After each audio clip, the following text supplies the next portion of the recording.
વાળા ઇતિહાસ।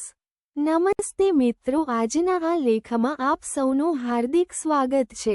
ગુજરાત એટલે કે એવું રાજ્ય જ્યાં ઘણા બધા ધાર્મિક મંદિર આવેલ છે। ચોટીલા માતા ચામુંડા, પાવાગઢ મહાકાળી માતા, અંબાજીમાં અંબે આવા ધાર્મિક મંદિર આવેલ છે।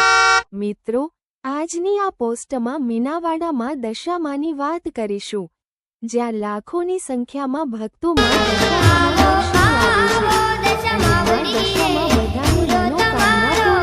છે।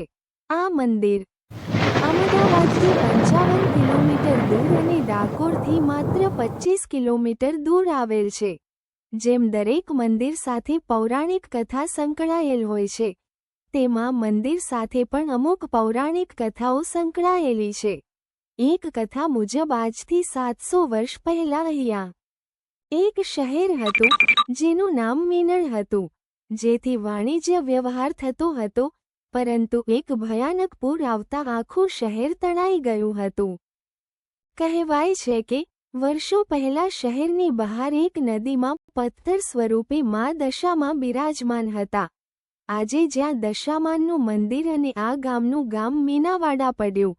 બીજી કથા મુજબ ઈસ 1995માં ગામની એક કુંવારી દીકરી, જેનું નામ શારદા હતું, જે માતા દશામાની ભક્ત હતા।